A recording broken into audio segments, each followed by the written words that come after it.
welcome to Osteria Mozza. Liz is the executive chef of the Osteria. This is Michael, captain of the blue team, and Nick, Hello, captain of the red team. How are you, chef? Nice to meet you. So today, Liz will demonstrate and teach you how to make 3 of the signature dishes of Osteria Mozza. Awesome. Right, Liz? Yeah. First is a pasta course, the ricotta and egg raviolo with brown butter and sage. It's a very simple dish. It is just a pasta stuffed with ricotta filling and an egg yolk in the middle. And when you cut into it, the egg just oozes right out. It has to ooze, though. So we are going to start by making the filling for the raviolos. Start with the ricotta, which is dry, grano padano, dried grating cheese, and then you have nutmeg. We're gonna do just a few turns in there. It can be very sharp and pungent, so it's really a very small quantity. Now we're gonna make the pasta dough. 2 cups of just regular all-purpose flour. Isn't this how your grandma did it? My grandmother still does it this way. She's 99. Oh, wow. I think this is the most difficult challenge yet, but at the same time, making an Italian pasta dish from scratch is something that I did with my family growing up, and that's something that Joe and I share in common.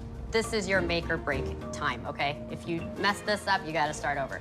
The egg yolk, which is the star of this raviolo, will nestle into the ricotta. The ricotta gets warm, the yolk warms up a little bit, but is still perfectly runny. The pasta dish is very simple. There's actually not very many ingredients. It's all about technique. What is the sauce for this pasta? Literally butter and sage. And we're browning the butter and frying the sage in that butter.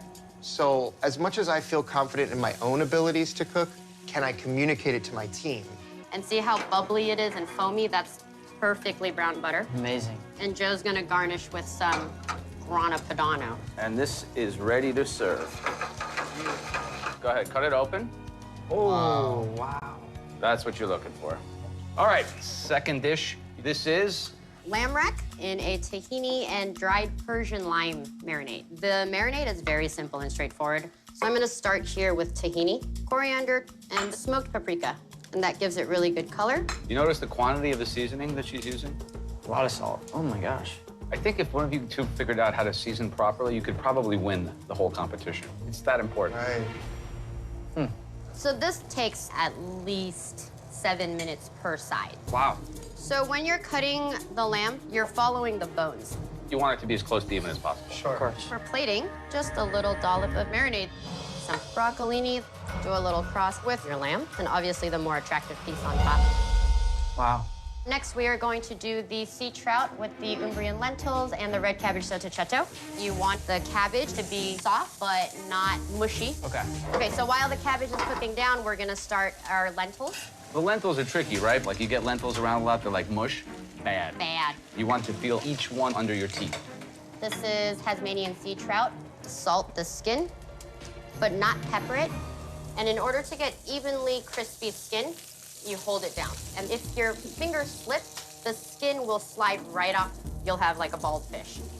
Now I'm gonna teach you an Italian Nonna secret for real. You have to finish everything with olive oil. See, adding fat will give it like a creamy, sheeny effect. All right, so here is really your moment of truth. Is your fish overcooked? Is your skin crispy? Is your skin still on the fish? Wow. I got really, really nice crispy skin here. We're gonna get that right on top. Take a little bit of the cabbage and Voila. that's it. Beautiful. Now this is an Osteria Mozza classic staple. This is not entry level, obviously, today. You have to become not only expert cooks, but cooking instructors when we head back to the Masterchef kitchen. You really have not made this easy on them. Best of luck. Liz, thank you. That was awesome. You're so welcome. Thank you very much. Thank you so much.